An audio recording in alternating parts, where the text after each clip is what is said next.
Good morning, everybody. Welcome to the fourth episode of Vegan World 2026, the Moonshot of Our Generation. And today, it's my pleasure to welcome Sthalekar, who has been working on reputation currencies and transparency and trust networks. He's an expert in Holochain, and he's a fellow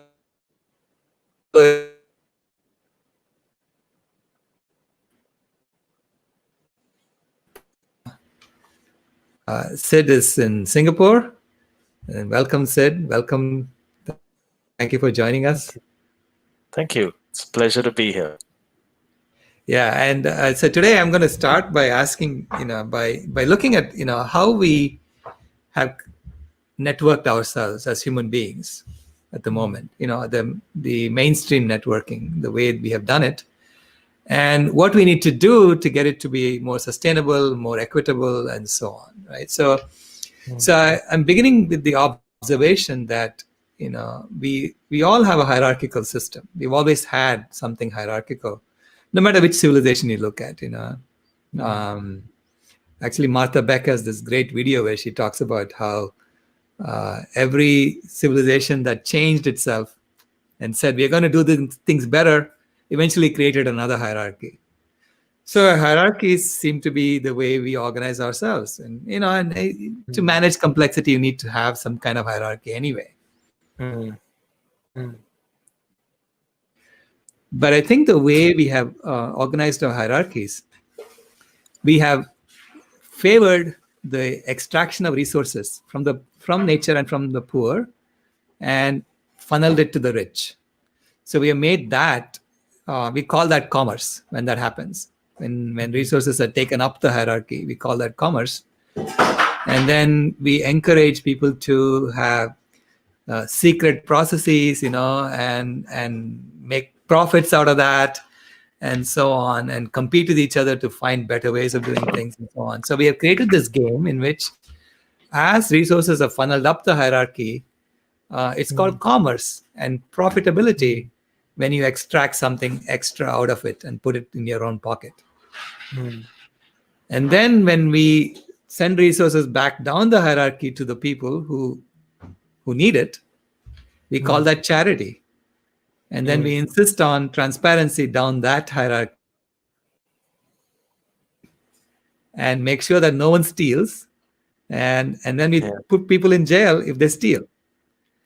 So it seems to me that we have created a network in which we are favoring the stealing or the tapping of resources as it goes up the hierarchy, and we are discouraging it as it goes down the hierarchy. And of course, this will create inequality. When you create a system like that, it will fundamentally have inequality. So what I wanted to ask you today, and what I wanted to explore with you today, is how do we manage these two networks so that we create transparency and ensure that resources are going to where they're really needed. Because to me, if people are growing food and they're also going hungry, there is something wrong in this system, right? Because they're the ones who are growing the food. But by the time, when they're growing, say, one kind of food, so they really don't have access to all kinds of foods.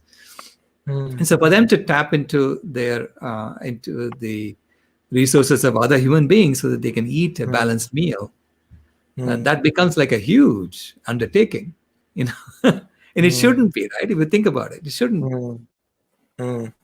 So how do we manage these networks in a way that everyone gets what they need, and we are not wasting resources? Fascinating. I'm not sure if an hour will be enough, but I guess I appreciate you bringing it up, and perhaps this can be an invitation to further inquiry. Exactly. And as you were speaking, a lot of it was resonating and landing on me in my context. And my context obviously is the world of distributed networks, distributed ledger technology, and Mhm. often people tend to confuse that with a lack of structure and just completely flat Mhm. landscapes for organizing. And I actually think that nothing could be further from the truth. Like, I actually think Mhm. some of these new technologies and distributed ways of organizing are offering us newer landscapes, and landscapes that might be more relevant for where we are today as a species. Mhm. And you could say, as a planet. Um, and so I would just like to say, I think some of the organizing mechanisms that we've utilized and that you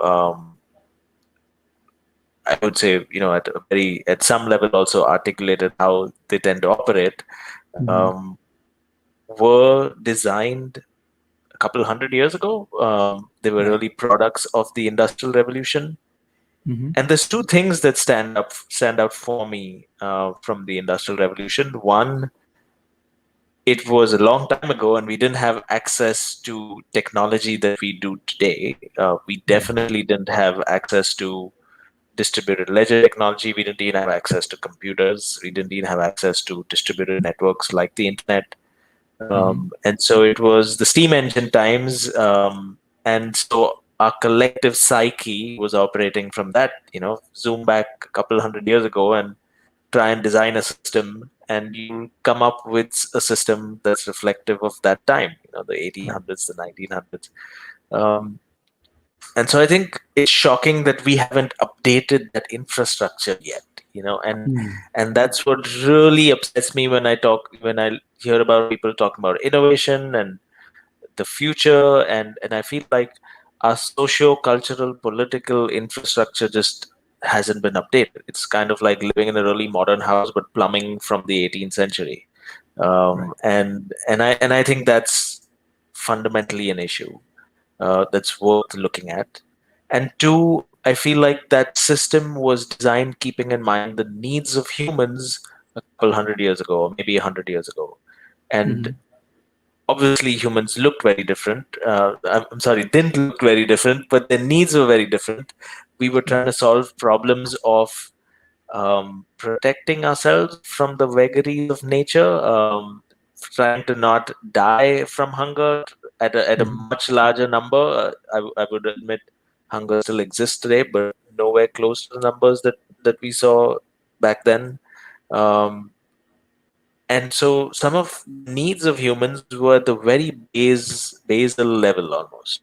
And so I'm bringing all of this up because I think the answer to some of the questions you bring up might lie in the updating of that plumbing, updating Mm. of that infrastructure, which just has not occurred. And it is the messiest, dirtiest business, right? Because it involves all of these moving parts, like bringing together technology, regulations, financial Mhm. capital, social enthusiasm.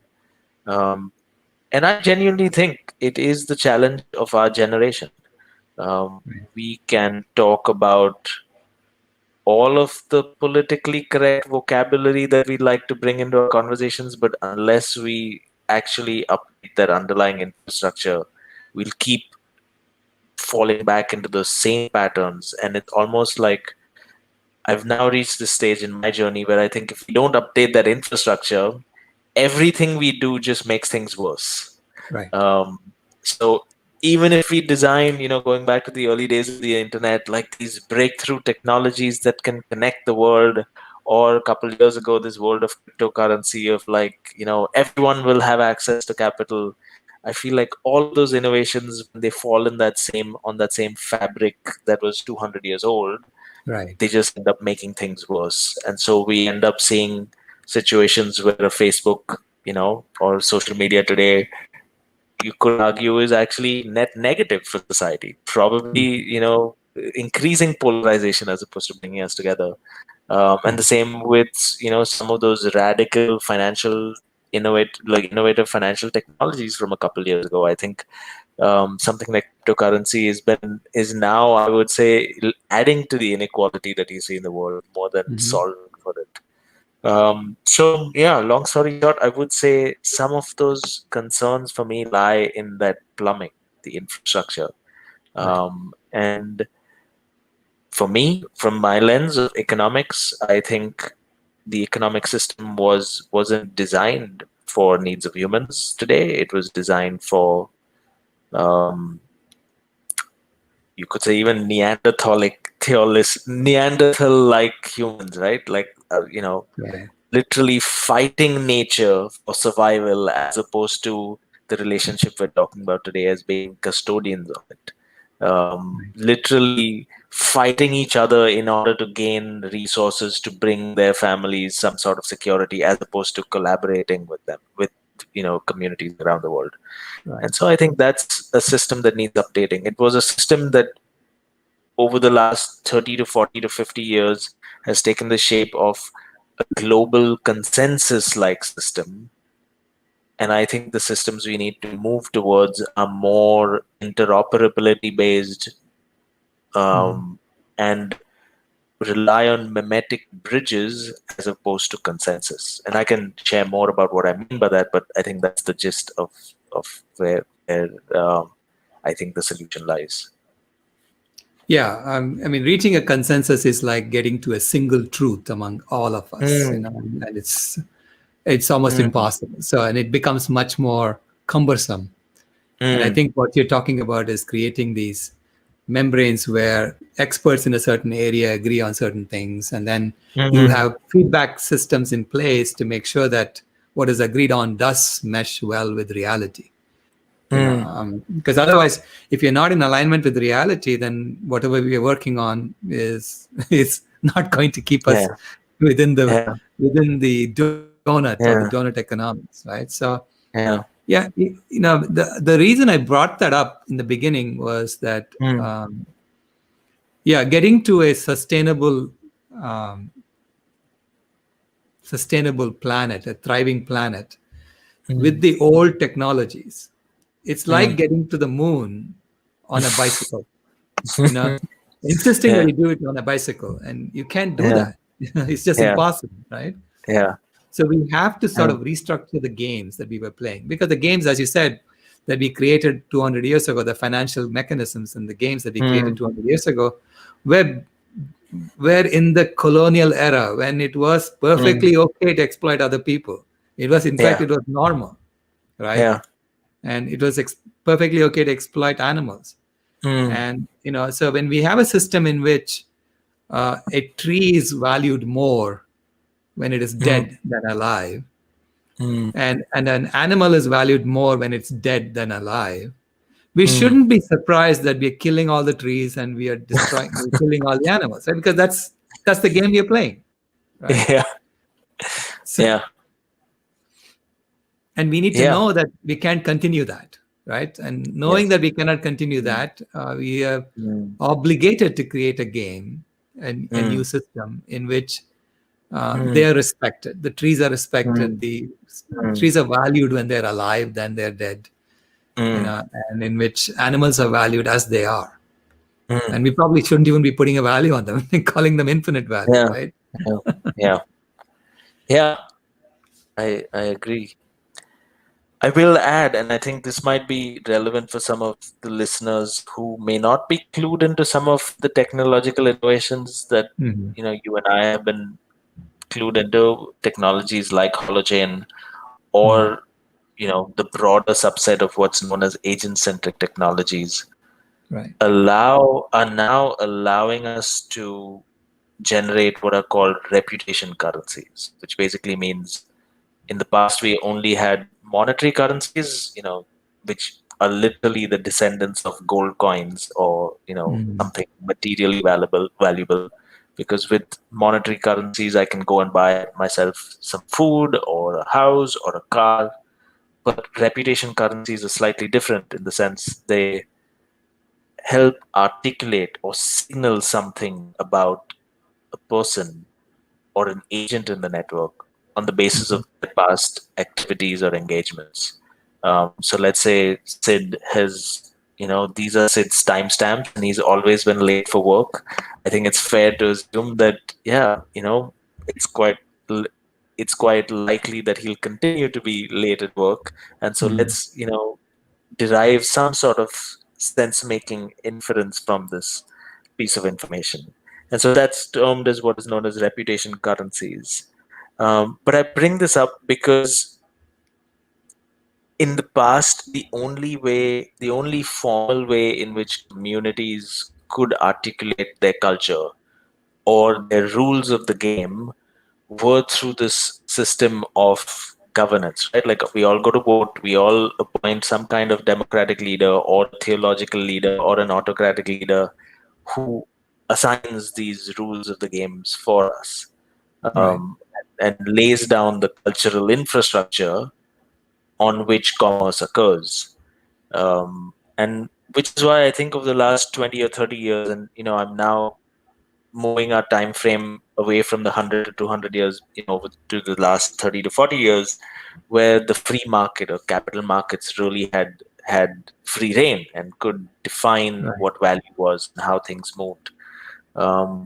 And I think one of the fallouts of that neoliberal wave that hit the world, and someone like me is the beneficiary of that neoliberal wave. One of the fallouts, though, was that it led to this mass loss of cultural intelligence, Mm. where communities didn't really have the ability to articulate what was important to them, and so the free market kind of swept in, solving problems for us at a collective level. Um, and one of the big transformations that I'm witnessing over the last couple of years, and I think will be a story in this coming decade, will be that regaining of neighborhoods and communities and micro networks and small groups of people being able to articulate what is valuable for them, create these little pockets or membranes, and within those membranes, commerce can occur, different interactions or engagements can occur. And Mm. to me, I think that holds the key to the solutions that might be, what we're looking for. Because as opposed to relying on this global consensus or this global, legal framework, which often gets gamed, which often isn't able to capture all kinds of nuanced value. For example, you said, Right. animals aren't valuable when they're alive, they're valuable when they're dead. And I don't think there's someone evil up there who's actually making these rules and saying, let's not value animals that are alive. It's just that that's how monolithic and silly our framework is. It's not able to capture very nuanced value. But instead, now you're going to have, micro networks of people being able to value what's important to them. And when you shift that from a very top, up there in the clouds Mm. regulatory framework and start moving it to cultural articulation on the ground, that's when you'll get more nuances starting to emerge. Because you could well have a community say, hey, animals are important to us because they can see that they actually restored their ecosystem in the farm that they're living in and thriving off. And no one can actually question that. And so you're saying, and so I think some of these agent centric technologies, and reputational infrastructures are starting to shift that conversation back towards a more orchestrated effort on the ground. Right. And to me, this also connects to some, a few things that Gandhi would talk about back in the 1930s and 1920s. There was this movement back then called Gram Swaraj, which spoke about Mhm. organizing at that local level. And I think those are the kinds of models that we're really looking at. Um, I Right. don't think I don't think replacing the not so good leaders at the top today with good leaders is the solution. I actually think Right. it requires orchestration and organization at every level, which will give us the kind of nuanced solutions that we're looking for. I'm Correct. not It's sure. also setting the framework correctly. What I've noticed is Mm, that in the UN Sustainable Development Goals, in fact, I just had a mm, discussion about that. mm, Of the 17 goals they've identified, mm, goal number 8 is mm, economic growth. Mm. And all the nations that have signed the UN Sustainable Development Goals are pretending to address all the goals by just addressing goal number 8. Yeah. Because everyone competes about how much they're going to grow the economy, right? Mm. Mm. And so that's a major focus, and every corporation is trying to grow its economy, Mm. its revenues. It's all Mm. about growth, growth, growth, right? And we focus Mm. on that, and we think we're going to solve all the other goals by addressing goal number 8. Yeah. So this is why I was saying that we need to explicitly drop that goal and Mm. call it the Trojan horse that it is, and then and then ask people, if you didn't have that goal, how would you solve the other goals? Mm. When you have zero Mm. hunger, you have no Mm. poverty, you have Mm. gender equality. I mean, we can meet these other goals without having to. In fact, if we meet the other goals, Mm. do we really care that the economy is growing? We don't. None of us do. It's a good point. Yeah. Yeah. So we need to meet the other goals, and actually, Mm. Claire Smith has been proposing that we need to add another goal, which is goal number Mm. 18 of zero Mm. animal exploitation. Mm. Make that explicit, and then we'll be looking for solutions within that context, and that Yeah. would allow us to Yeah. meet the other goals much easier, right? So it's framing the problem Mm. correctly first, so Mm. that we are when we put our efforts into it, we are not being sidetracked. I feel like that's a tough ask. We might be biting off more than we can chew, because that, again, I think the conversation around economic growth isn't seen as, oh, let's chase growth. It's seen as, well, how else will we provide for our people, right? Like, how else will we create livelihoods? How will people sustain themselves? And I think this was almost like a bait and switch that we saw back in the 1970s. And I think it intersects with that shift that most nation states made, for their monetary currencies. Now, again, I'm looking at this from my lens of economics, and I think Mm. this, as you have more guests on the podcast, you'll probably have different lenses looking at the same problem. But Right. from my lens, I could see it as, in 1971, when the United States said, let's delink our currency from gold reserves, and so they actually began issuing currency just by fiat, right? And I feel Right. like that was a really interesting time. It's exactly 50 years ago that the world basically said, there are mass global problems that we need to get really good at coordinating with each other for. Mhm. Um, and one way in which we can coordinate and collaborate with each other is through this notion of trade, of doing commerce with each other. Mhm. And so I think I'm an optimist and sometimes naive at heart, because I tend to think the intentions of people were very good in that kind of Mhm. framework. Um, because the belief was, if I am to trade with China, it's more likely that we'll collaborate on global problems together. Right. Um, and in order to make that a win-win situation, you needed to create an economic landscape which was forever expanding. Because if that monetary pie is fixed, if there's only 100 gold coins around for everyone, you are unlikely to get win-win situations. Because if I sell you some stuff and I want, a certain number of gold coins, it means there's less gold coins for you. And so, which is why the world kind of bought into this theory of economic growth, because we had Right. to create those win-win collaborative feedback loops for everyone.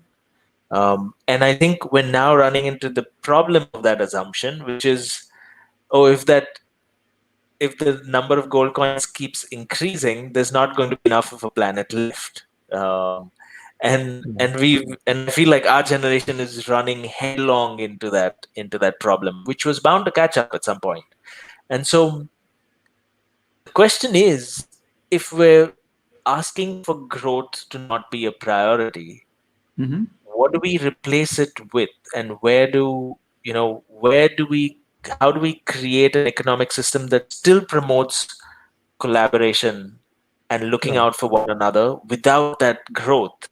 And I think some of the problems of the last 2 or 3 years has been that fall off of growth, and then everyone's starting to say, oh, if there's no growth, it's every man for themselves or every person for Right. themselves.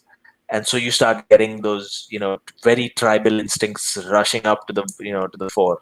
And I keep coming back to, well, that's where we have to get really creative. And in my opinion, monetary currencies were never designed to deliver non-zero sum outcomes, which is, if I zero sum outcomes, if I have five pencils, I give you three, I have two left. But monetary currencies are based in materiality. Like that's the function of them. They will always operate on that basis.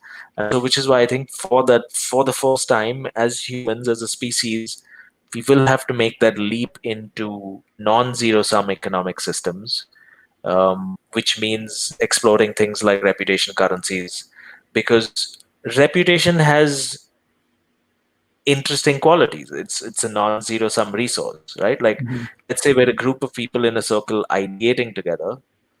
If you put a pot of gold at the center, saying the best ideator gets this pot of gold, then we stop collaborating and instead just we're looking at how we can get the reward for our ideas. But Right. if you say, hey, we're going to reward you with reputation currencies, like, Selish, if you give the best ideas, you get 5-star ratings. Sid, if you back him up, you get 4 stars. There's no zero sumness to that resource. Mhm. And so that's why reputation currencies map much better to non-zero sum activities or collaborative efforts. Right. And which is why I think any conversation that's trying to say let's do away with economic growth, my answer to them is, well, then let's accelerate that shift to the new wealth system, Right. because taking away economic growth will mean more people chanting to build a wall, and if we don't offer a tangible solution to these billions of people asking for their share of the pie, Right. if we don't create a wealth system that offers people sufficiency without the violence of material currencies, Right. then we're never going to be able to solve this problem. So, which is why I think that leap, I think that's what we are on the precipice of. Like that is the leap that we have to make right now.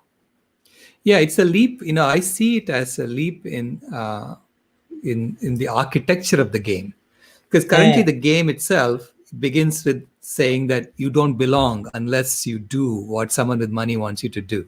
Right? You don't Yeah, belong. You get zero. So yeah, this is why people are talking about universal basic income. So that everyone mm. feels like they belong. I mean, certain Mm. element of belonging is guaranteed in the game. Okay, that's what universal Mm. basic income is about. Yeah, So it is changing the architecture of the game so that you start by saying to people, you belong in your community. You mm. are a valid member of your community. Okay, and now let us figure out how you can contribute Mm. to that Mm. community. So Mm. it changes the discourse, and it brings the Mm. cooperation, more into Yeah, normalcy as opposed to yeah, being, because right now the yeah, game is like that, right? It's about that yeah, single pot of gold. yeah, It's a winner yeah. take all. Yeah. Or And I would frame it, I think for the last 30 or 40 years, we were under the illusion that the pot of gold is expanding. And so there was this, yes, we'll trade, but the pot is expanding, so we're not really fighting. But now that that pot, we've realized that the pot can't expand more than the size of the planet. And now everyone has started to realize it's got to be every country for themselves. And so I agree. I think the quality of our mimetic bridges has to improve. Mhm. Um, and that's a bit of jargon in there, but I love throwing that jargon because I think that's what this is about. Mimetic refers to is related to a sharing of cultural ideas or any kind of Mhm. exchange of culture in some way. And so trade served that role, at least from me growing up, going to business school. Like trade was just positioned as the answer to everything, right? Like Hmm. if two countries are trading, they're less likely to blow each other up.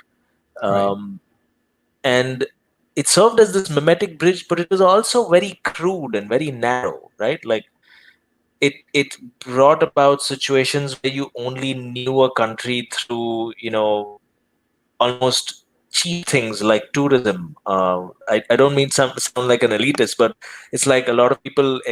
I'm here in Southeast Asia, and a lot of people experience Thailand only through the lens of tourism, or what they eat in a Thai restaurant, right? Like that's Mhm. the bridge through which they experience. Um, but instead, and I think that's largely the result of money or monetary currencies being the only way we understood other cultures. But instead, what I'm calling for, pushing for, is a broadening of those channels. And so instead of just trade, a sharing of ideas, a sharing of reputation currencies, a sharing of cultural ideas without appropriation can actually lead to much broader, high definition memetic bridges, which means we start collaborating each other in much more nuanced ways. And so we move away from that rudimentary "I will sell you apples and you can sell me pears" kind of situation. And Right. so we will move into a situation where we're more vested in each other's well-being because there is so much of cultural sharing between us. Right. And so again, I think that's what reputation currencies offer us. And newer wealth systems need to learn how to validate this broader spectrum of value in order to take us to those in order to take us to those kinds of desired outcomes. Sorry, I know there was a lot of jargon in there with mimetic bridges, but I think you get the gist of what I was trying to say. Yeah, basically, what we are trying to do, what you are trying to do, is to take problems that can be solved at a small level and Mm. scale them up so that they can be solved at a larger level. For instance, right now in the I'll world. interject. I'll just interject because I think what I'm asking for is not for scale in the traditional sense. It's almost like the way an idea scales. Hmm. An idea scales in a way that's very different from the way Facebook scales. I think Facebook is the Mhm. best example. I think Facebook scales in almost like a very colonial, the new British Raj way. Right. An idea gets forked, tweaked, appropriated, contextualized as it Right. flows. That's the Right. kind of scale. It's almost like it's not scale, it's resonance. Right. And so reputation currencies, promote that kind of scale. And so coordination occurs not through a global consensus like the United Nations or the government of the United States of America, but through mimetic bridges. Right. Um, so it's more like peer-to-peer connections between collectives coordinating. So let's say a very tangible example. Let's say Sid is an idiot on the internet. He goes around trolling people, saying nasty things. The old approach, or the Facebook approach, would be to maintain a register of Sid as a not so nice person, as a troll, as an idiot, and that register blocks me from all conversations with people. So it's a very monolithic, black or white kind of ledger. But instead, mimetic bridges basically means the communities that I'm part of might flag me, and through mimetic bridges, that is contextually rippled out to people that need to hear that information. And that's how coordination works in distributed systems as compared to um, some of the global systems that we've been part of over the last few decades. But sorry, I thought of interjecting you because I felt like there was a nuance worth bringing out. I understand. I understand. I know exactly what you're saying. I'm Mm. basically, but from the current COVID-19 pandemic is Yeah. increasing the amount of hunger. It's increasing the Mm, amount of poverty around the world, mm, and if we start looking for solutions in the growth paradigm, you know, mm, we are, yeah, we're going to be sunk, yeah, right? So we know yeah. it is silly to do that, Mm, but in the context of the 8 billion people on the planet, if 1.6 billion people are going hungry, mm, which is what the current estimate is by the end of this year, that's mm, like in a family of five, four people have mm, enough to eat and one person doesn't. mm, And I mean, yeah, wouldn't we feed that person, the four people who yeah, have enough food? Of course we Yeah. would, Yeah. right? So it's that scaling that. And that's what I meant by Mm. scaling that. Correct. If Yeah. 1.6 billion people are going hungry, then 6.2 billion Yeah. people have plenty to eat. We should be able to feed the Mm. other. Mm. And it's how do you achieve that, and meet, Mm. because these are sub goals within the sustainable Yeah. development goals, right? Zero hunger is a Yeah. goal. Yeah. And we've all Yeah. agreed we're going to meet those goals. So Mm. Mm. rather than trying to meet those goals by just growing the economy, let's meet those goals directly, right? Um, Yeah. very simple. I mean, actually, I did this here in my Mm. kitchen. I started cooking Mm. for another family. Okay, this is how I got into Yourself. it. Really, yourself. Right, I started cooking for another family because they lost their jobs and they suddenly Mm. didn't have anything to eat. So, Wow. so it was a family of five. I said, okay, now I'll Mm. cook for you as long as you don't have jobs. And so I cooked 10 meals a day and brought it to them every day for a couple Mm. of weeks until they've got a Mm. job. Okay, so Mm. so it's basically tiding them over during this transition Mm. period. Mm. And I discovered that I wasn't even spending that much money. I was spending about 50 cents a meal. Mm. So if we discount my time and say my time is for free, it's available for me Yeah. to cook, it was Yeah. like 10 meals a day was $5. Mm. And I'm saying Yeah. we can't even do that. I mean, if we can't even do that to our fellow human beings, let's stop pretending we are going to meet all Mm. these other goals, right? So we have to get Mm. serious about this. Mm. So that's when I started thinking Mm. about how do we create these networks where people are able to feed others, and Yeah. and at the same time not feel like they're being taken advantage of, you Mm. know. And how do we create a network that allows us to do that, Mm. simply and easily? And that's when I Oh. started looking into, started getting back into Holochain. I had been thinking about Holochain for a long time, Yeah. but Yeah. this gave me the motivation to look into it more closely. Yeah. And so that's how the journey to reaching out to you happened. Yeah, and I think that is a fascinating problem that you have articulated. And Mm, personally, and we've spoken about this before, personally, I'm very moved to have these conversations because um, I'm sure people who are listening to this have guessed by now I can be very cerebral. And I think there's a tendency for what we're talking about and what we're building to be obviously first adopted by people in the virtual world, and people mhm, are looking to have their conversations through the internet for and orchestrating few other conversations and interactions offline as well. But I feel like food is so, what's the word, it's so native and so close to the ground, right. that if we're not solving for a problem that's as basic as that, um, then we're not really solving some of the problems that take the world.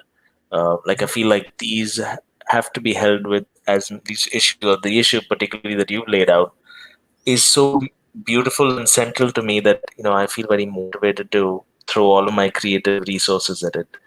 And Mm, which is why as you speak and you articulate the problem, in my head it's kind of clear, like some of the patterns that we have to let go of are those patterns of the past which were very silo based, colonial almost, of using business to deliver this value, but instead starting to think more. I think the problem lies in cultural architecture. um, mhm, what would it take for millions of Salishes in their communities to actually spend that hour a day and cook for their neighbor? And how do we start architecting cultures that promote those kinds of behaviors? Um, Not in a very gross way of like, yes, Salish, you'll get $3 if you do it, but because I think your motivations are far more than monetary currencies, but actually allowing you to connect for your humanity to connect with your neighbors, mhm, um, and for you to derive some cost, for I think for obviously someone like you does it without that feedback loop. But I think I would suspect that there's probably thousands and millions like you who exist on that edge, and if there was actually some kind of positive reinforcement, would make that leap. So I think that cultural architecture is, I'm convinced, the problem of our generation. Like, Mm. there's a lot of people, talking about building rockets to Mars. You know, you get the gist. The ultimate technocratic techno tech bro conversation, right? But I think the problems of our generation are socio-cultural and maybe even political. And how can we orchestrate ourselves better in order to solve these problems? Um, and I think those feedback loops, like that articulation of culture, the articulation of who we value, how we value it, is going to hold the answer to these problems. And I think we need to look outside of our traditional mindset of like businesses or apps, like instead moving towards broader frameworks to solve this. Yeah. Yeah. So tell us a little bit about. I don't think many of our audience would be familiar with Holochain, Hmm. and so tell us a bit about Holochain, how it was architected, and what its intention is. Sure, I'm happy to get into it. I thought, I assumed this audience wouldn't be as into it, but maybe I guess there's context, and so we should talk about it. I should also say at the start, I don't represent Holochain. I'm just one of the many entrepreneurs building off the Holochain compute Yeah. fabric, and so it's been very close to my heart. Even the founders, Art and Eric, have followed their work for a few years when I was in the Gandhi ashram as well. And so for me, Holochain is just an extension of some of that thought. But in essence, they're building what is known as agent centric technology. And so the paradigm that most of us are familiar with over the last 2 decades is what is known as data centric technology. And so a Facebook, for example, holds your information for you because over the last 20 years we've kind of figured out, hey, if data is stored on my hard drive or at my end, it can't be trusted. Like, I might lose it, I might damage it, and then I'll lose all my information. It's so much harder to coordinate with people in the internet when it's sitting on my computer. And so we moved towards data centric technologies, and so the value of Facebook was being the silo for our information, right? And so Holochain kind of blows that apart, and says, well, because of innovations in distributed ledger technology, we can move towards agent-centric technology, which means I hold I hold agency over all my information, which doesn't mean it sits on my hard drive. It's just that it means that it gets fragmented and sits across thousands of computers on the internet, but I hold that cryptographic key that allows me Mm. to access it and piece it together. And I think that's a landmark shift in the way we experience technology. Because why move from data centric to agent centric, right? Like, what is this all about? And personally, I'm not excited just by agency just for the sake of it, but what it is allowing us to do is organize differently. So instead of a Facebook holding our information in a silo, and Instagram holding our information in a silo, and Snapchat holding our information in a silo for us, when I have agency over my information,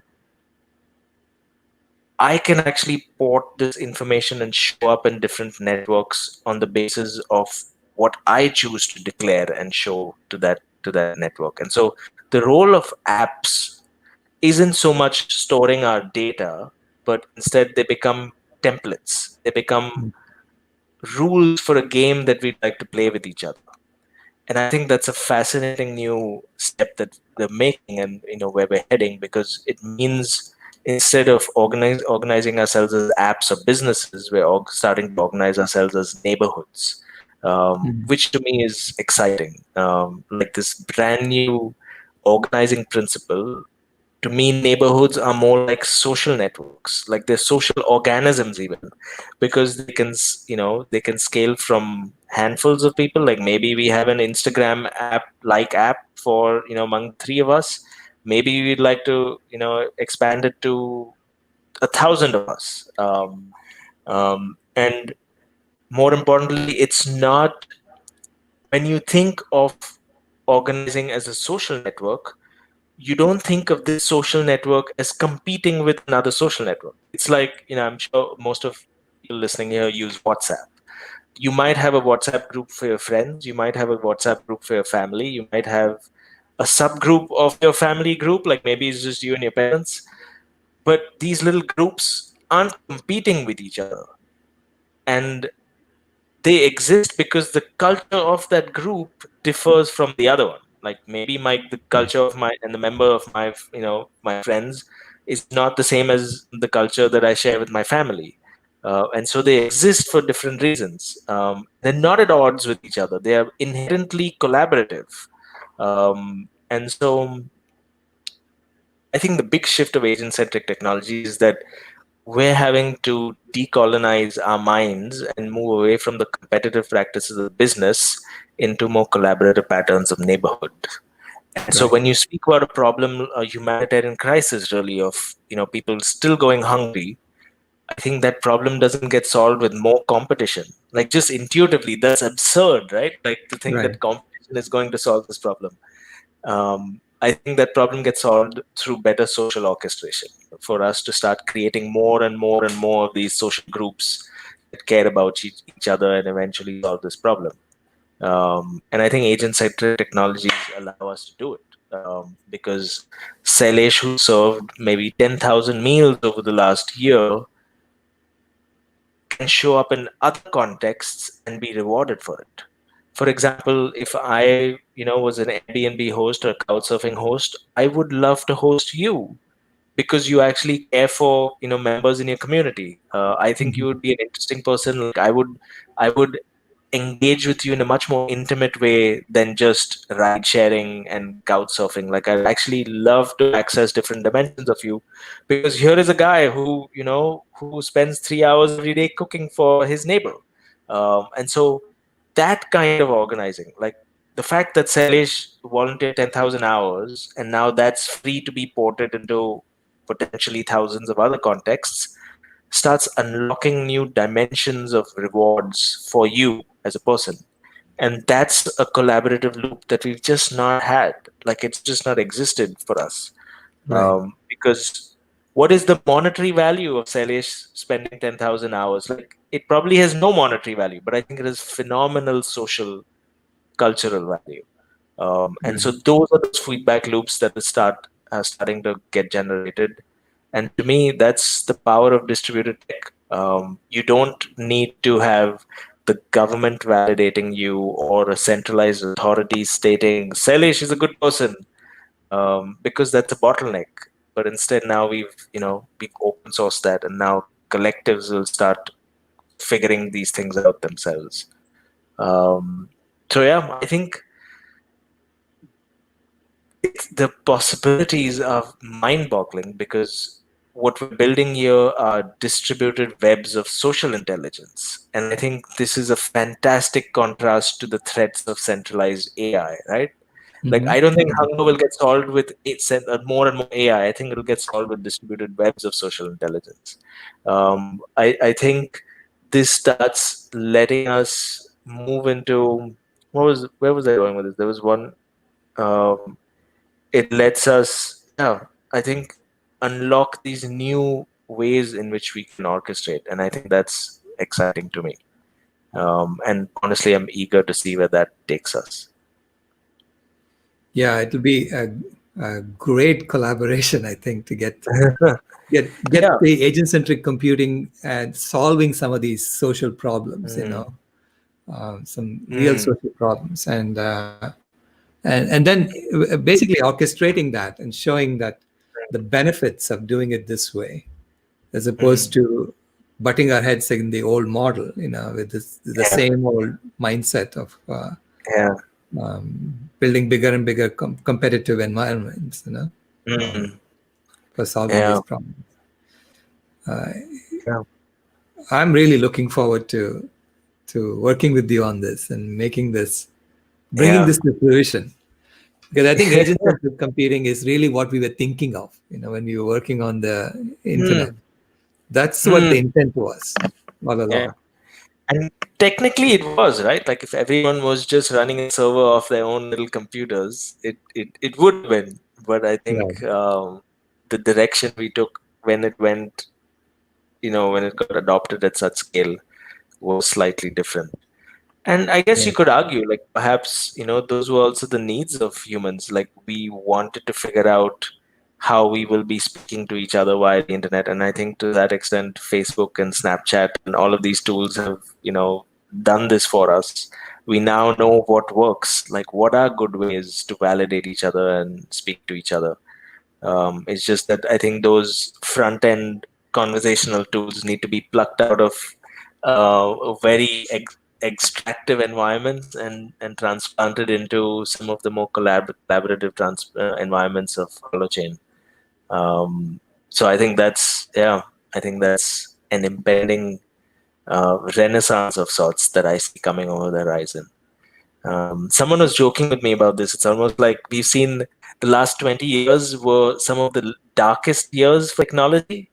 Mhm. And we look back and maybe a history class a few decades from now we'll talk about it. But that those dark years, might lead us to a renaissance of sorts in the next few. And at least where I'm sitting, I know there's not a lot of cause for optimism in a year like 2020, but I see the possibility at least of that, Right. that sun coming over the horizon. And I think it's about how much we really want it, how much we're willing to push for it, Hmm. um, how much we're willing, or at least like I speak about as my generation, like some of my battles is letting go of the mindsets of our previous generations and our parents and actually starting to innovate with a truly fresh mindset. I think that's what's going to Right. push us over the edge. Yeah, So yeah, that that's is what I'm really excited the about. the transition from the caterpillar to the chrysalis to the butterfly. Because we Yeah, are in the growth phase of the caterpillar. Okay, that was yeah, our. Um, we were probably the yeah, final generation that did the growth of the caterpillar, and yeah. Had to bulk up. had to bulk up. I recall Yeah, when we were first, when the internet was in its infancy, yeah, and data was stored on our local computers. Everything was on our local computers, right? yeah, But you had to make sure that everything was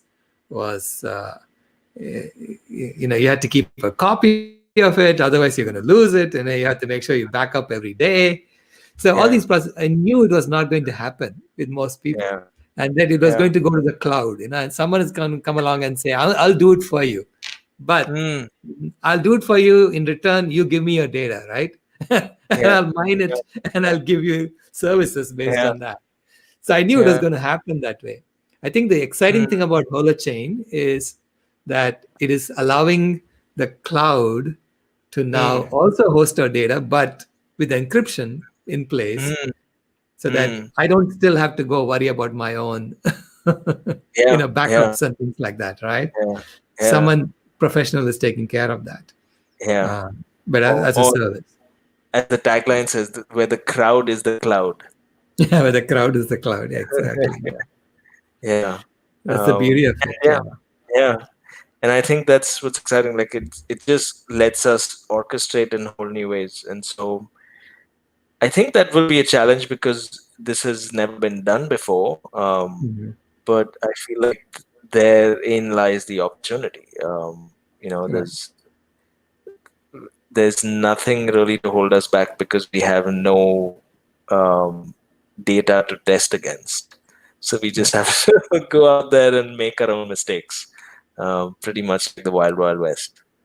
Um, But there's a lot of, we have a lot of ancestral wisdom to tap into, mm, mistakes that we have mm, already made that you don't have to yeah, repeat anymore. yeah. And I must say, Salish, I think I see you as playing that role in some way. I think our generation is just out there racing ahead, and I think for people like you to tap us on our shoulder and say, "Hang on, have you thought about this?" Or you're not, or to even call us out if we're not really innovating and you're really just reiterating old patterns, right? Right. And so I think that's, to me, that intergenerational bridge is so critical. Um, Yeah. I think the perspective that you bring into these conversations, like how is this impacting people? How is this solving hunger? How is this going to solve the problem of disease? Hmm. um, and not just I have a if I roll on with the stuff that we're building, we might just end up building stuff that like delivers funny memes and content to people on their social networks, but how is that translating offline as well? And I think that's a conversation I really look forward to, and I think those kinds of intergenerational transfers of wisdom are really critical. Thank you. um, yeah. Yeah. And also the applications, what does it do to the poorest among us? What does it Mm, do to the hungry? mm, Um, mm, because this was one of Gandhi's main messages, right? He said, mm, look at how is it impacting the poorest among you, mm. whatever actions you take. Yeah. Yeah. One of the Yeah. fundamental things he left us with, that wisdom he left us with. You know. Mm, yeah. Yeah. Um, I think he beautifully articulated in one of his, I think he called it like a test of sorts for any decision that we might be Right, about to make. right. Um, I I actually think that. frame it even further. I say it's, how does it impact the animals around you? How does it impact the wild animals around you? Mm, Because they are the mm, ones who are suffering the most, who they are mm, disappearing in front of our mm, eyes. And mm, mm, so we bring them also as stakeholders in our mm, decision making.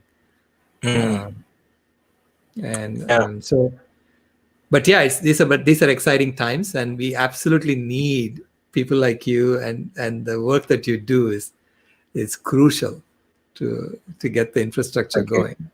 Yeah, Thank you. Yeah, it's very validating to hear that. Because I'll confess there are days when I do feel crazy. So I guess we have to lean more into the craziness. One of my mentors in the Gandhi Ashram often used to say to me, and it's in Hindi, but I'll translate for some of the listeners. He said, "Aadhe pagal se kaam nahi chalega." Basically, there's no sense in being half crazy. You have to go. You have to go all the way. right. Um, Yeah, like half crazy doesn't get the job done. And so I think that's where we're sitting at. yeah. Yeah. I mean, it is saying that we are in the chrysalis phase and we are going to become butterflies. So we have to transform completely. No more growth. We are done with the caterpillar. Yeah. Or I would argue no more material level growth. I would say the Right. growth that we need is more at the level of diversity, and not in the cute like, oh, we should be diverse, but really just continue our agendas. I think like that to be existential, for to understand that that is existential, and I genuinely think success for us over the next 20 or 30 years will be that repopulation of cultural diversity. And Right. by cultural diversity, I mean just at the cognitive level. Are we able to create positive feedback loops for any kind of new, diverse, even divergent thought and Mhm. ideas? And I think if we do, then we will have succeeded. So Yeah. I think, Amen to that. I would just include to that biological diversity as well, repopulating yeah, the biological absolutely. diversity and the I think cultural diversity. it's part of that, all of that. And so I would say like that's the growth we need to Right. tune our eyes to. um Yeah. If they had said yeah. ecological growth, I would have said go for it. Cultural growth, I said go for it. And they Yeah. said economic growth, I said wait a minute, this is the Trojan horse. Yeah, I agree. Well, Wow. it's been a pleasure, Sid, as always. And Likewise. I look forward to our conversations in the coming days. And Absolutely. thank you very much. And I'm sure our Yes. listeners will be very happy with this broadcast. Thank you. Thank you. Thank you for having me. And talk soon. Talk soon. Bye bye. Bye bye.